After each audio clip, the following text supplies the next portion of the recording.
Hello everyone, my name is Pooja Deshmukh और आज मैं आपको ब्लॉच थ्योरम्स पढ़ाने वाली हूँ, जो कि बहुत बेसिक कंसेप्ट है सॉलिड स्टेट फिजिक्स में।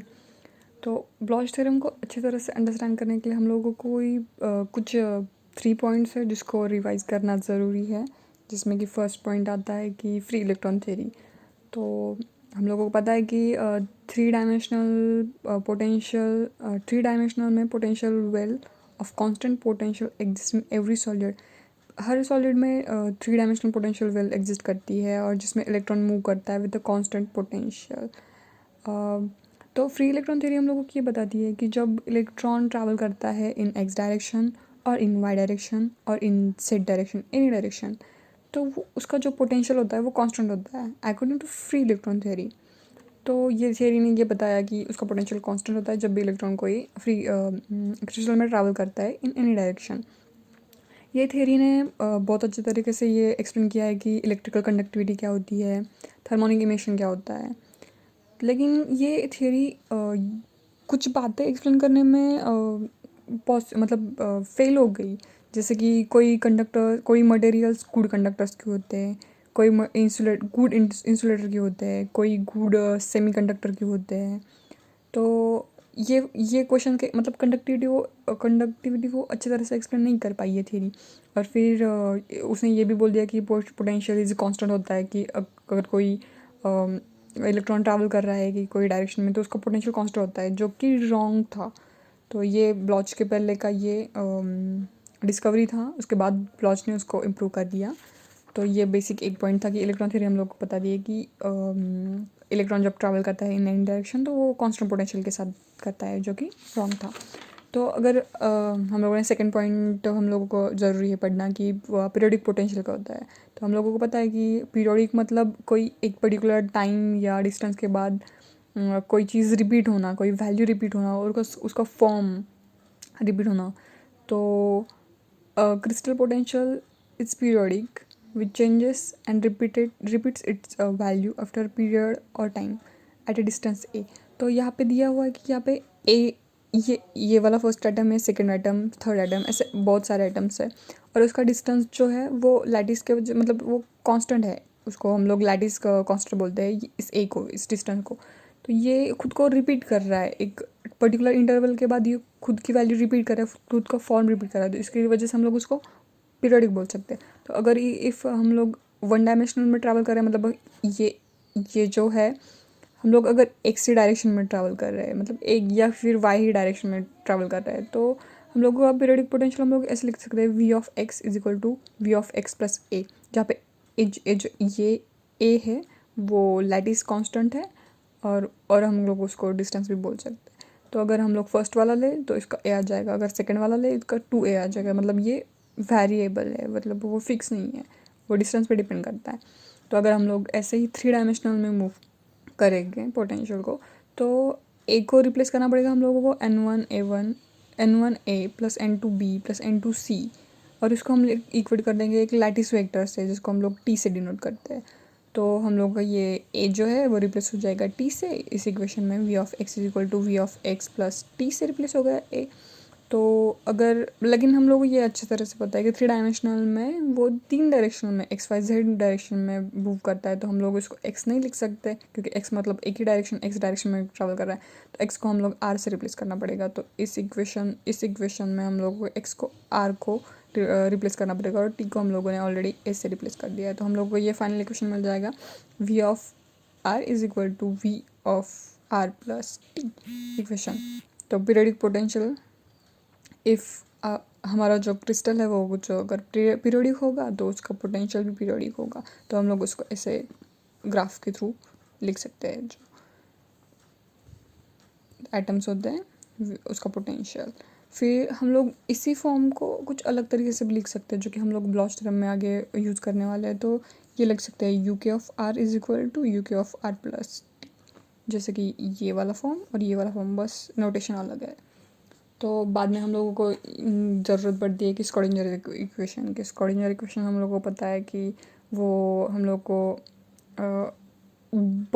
बैंड स्ट्रक्चर, बहुत सॉलिड का बैंड स्ट्रक्चर एक्सप्लेन करने में मदद करता है। या समझने में मदद करता है। तो इस स्क्रॉडिंजर इक्वेशन को तो हम लोगों को पता है H cross square upon two M del square minus V of R times psi of are is equal to E psi of are.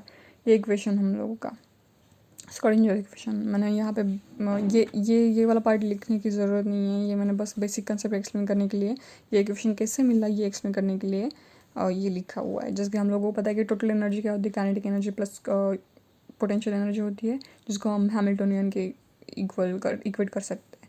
अगर साई लगा दिया तो ये सारी टर्म में साई आ जाएगा। फिर हम लोग को पता है कि काइनेटिक एनर्जी क्या होती है, वहाँ पे एम स्क्वायर। अगर हम लोगों ने डिवाइड ऑन इस टर्म को एम से डिवाइड एंड मल्टीप्लाई कर दिया तो हम लोगों को ये मिल जाएगा one half M square V square upon M. तो हम लोगों को ये भी बात पता है कि मोमेंटम क्या होता है, ये P is equal M V होता है। तो वन हाफ पी, ये इसकी जगह पे पी आ जाएगा, पी स्क्वायर आ जाएगा, फिर ये एम। तो हम लोगों को पी की ये वैल्यू भी पता है कि P is equal to minus I H cross del. अगर पी की जगह पे उसका वैल्यू डाल दिया, उसका स्क्वायर ले लिया, तो हम लोगों को ये मिल जाएगा। श्रोडिंगर इक्वेशन में जो काइनेटिक एनर्जी होती है वो इस फॉर्म में होती है, minus H cross square upon two M del square. तो ये वाली अगर हम लोग श्रोडिंगर इक्वेशन मतलब डाल देंगे ये काइनेटिक एनर्जी, तो हम लोगों को ये मिल जाएगा। इस इक्वेशन में अगर इक्वेट कर देंगे तो ये मिल जाएगा minus H cross square two M del square psi plus V of psi is equal to E of psi. इसको इक्वेट कर सकते हैं हैमिल्टोनियन से, हैमिल्टोनियन एच ऑफ साई। तो हम लोग को ये इक्वेशन मिल जाएगा। तो अभी हम जाते हैं मेन पॉइंट की तरफ, ब्लॉच थ्योरम। तो ब्लॉच थ्योरम हम लोगों को क्या एक्सप्लेन करता है, तो ये बहुत बेसिक थ्योरम है सॉलिड स्टेट फिजिक्स का, जो हम लोगों को conduction and structure of solid explain करता है। लाइक बैंड स्ट्रक्चर, जो सॉलिड में बैंड्स होते हैं, वो इंटीरियर स्ट्रक्चर ऑफ सॉलिड समझने में बहुत मदद करता है हम लोगों को ब्लॉच थ्योरम। तो कोई भी इलेक्ट्रॉन जो मतलब कोई भी ट्रैवलिंग इलेक्ट्रॉन जो ये स्क्रॉडिंजर इक्वेशन है हम लोगों को पीछे देखा, वो सेटिस्फाई करता है, और उसका पोटेंशियल जो होता है वो पीरियडिक पोटेंशियल होता है लाइक दिस। तो ये वाला टर्म, तो ये दो कंडीशन अगर वो इलेक्ट्रॉन ट्रैवलिंग थ्रू सेटिस्फाई कर रहा है तो हम लोग उसको ब्लॉच थ्योरम से कंपेयर कर सकते हैं।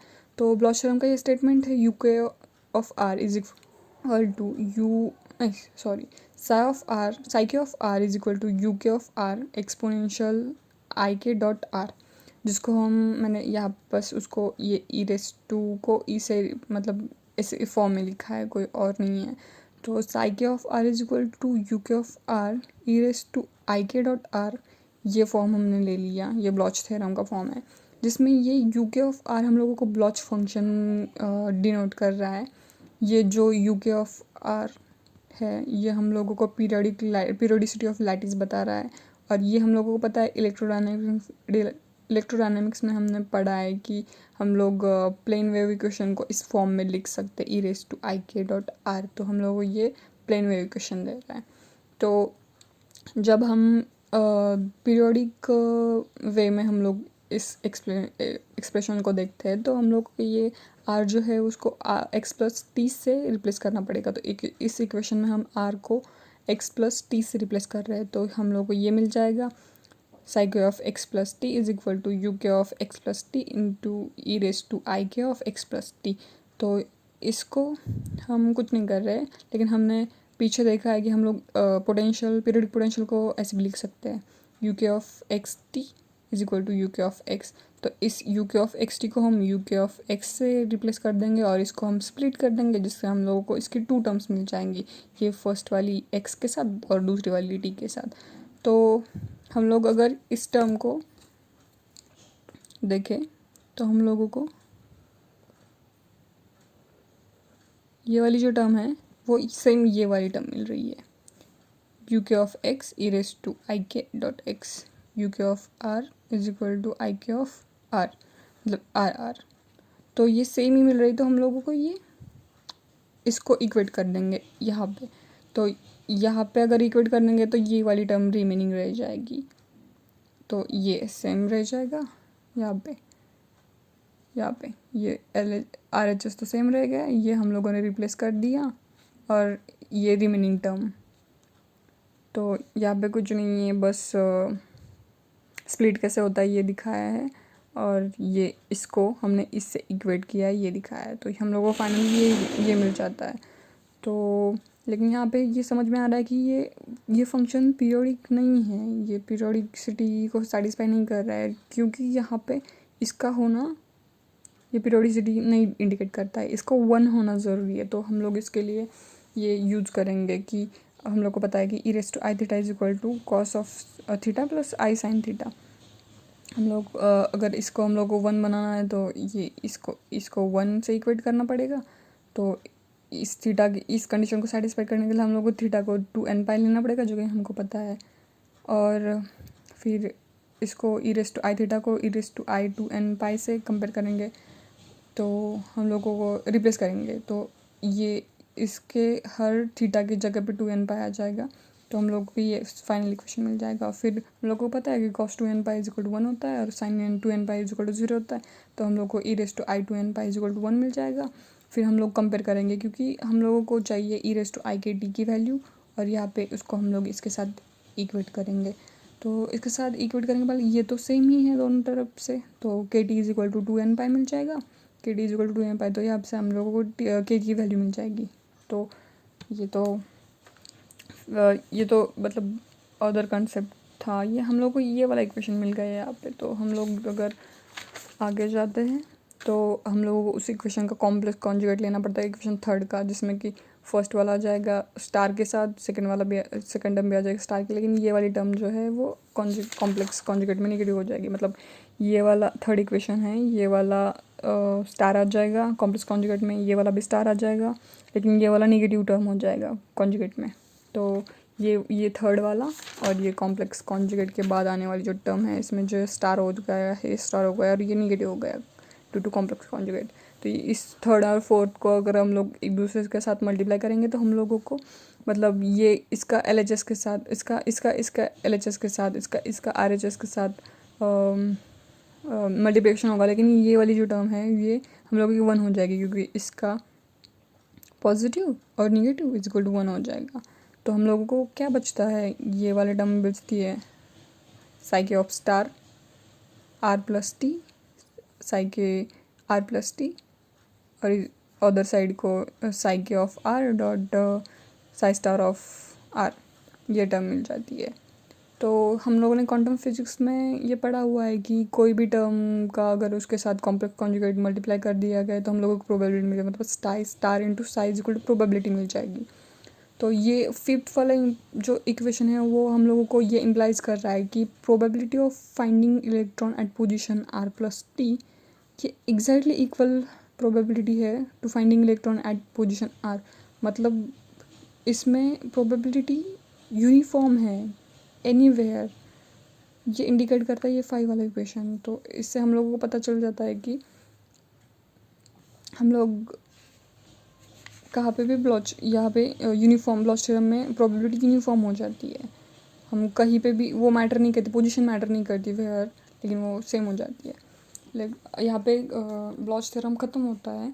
तो मैंने आगे थोड़ा सा पॉइंट लिया है जिसको हम ब्रिलियन जोन के साथ पढ़ सकते, मतलब समझ सकते हैं। तो इसमें हम लोगों को के की वैल्यू ऑलरेडी मिल चुकी थी, ये वाली K is equal to 2n pi upon T. खैर हम लोगों का टी मतलब लैटिस वेक्टर है, जो हम लोग ऐसे लिख सकते हैं।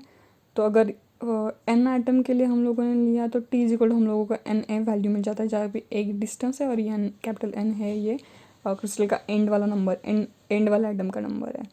तो यहाँ पे हम लोगों ने टी को रिप्लेस किया NA से। यहाँ पे ये जो टोटल कैपिटल N है ये total item number of crystal है, जो कि फिक्स होता है, और ये छोटा वाला n है वो वेरिएबल है, वो डायरेक्शन पे डिपेंड करता है। कि फिर अगर हम देखेंगे कि ये वाले आइटम्स अगर हमने प्लेस कर दिए 1 2 3 और अप टू n, तो फर्स्ट वाले आइटम और सेकंड वाले आइटम में डिस्टेंस है a। अगर फर्स्ट एंड थर्ड में लिया तो 2a है, फिर फर्स्ट एंड n में ले लिया तो 2n है। मतलब अगर एंड वाले क्रिस्टल के एटम से लिया तो उसका n a हो जाएगा, a टाइम्स n।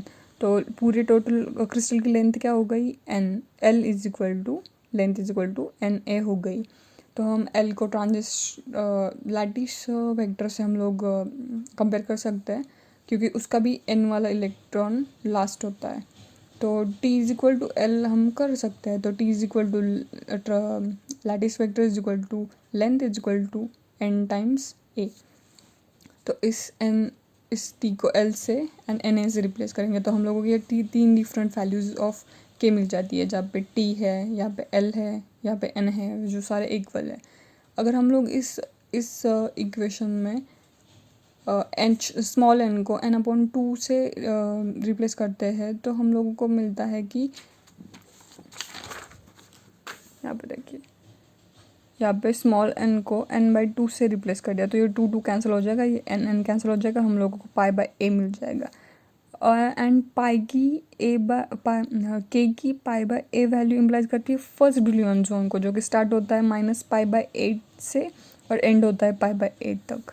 तो ये हम लोगों का फर्स्ट ब्रिलियन जोन जो -π/a से स्टार्ट हुआ और π/a पे ख़त्म। और ये वाले तो सेम पोटेंशियल के होते हैं, फर्स्ट वाला ज़्यादा पोटेंशियल का होता है। तो width of first Brillouin zone मिल गई हम लोगों को 2πa, जो कि लेंथ है। तो अगर हम लोगों को अभी के की अलाउड वैल्यूज़ फाइंड करनी है तो उसके लिए एक फार्मूला है, K is equal to length of first Brillouin zone, जो कि ये है, और divided by length of unit spacing. तो 2π/a और 2π/a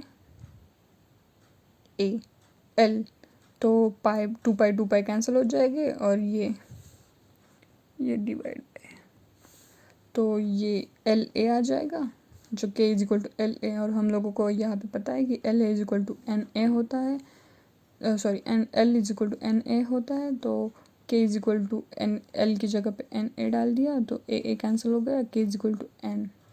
तो total allowed values of k is equal to N होता है। तो thank you so much everyone.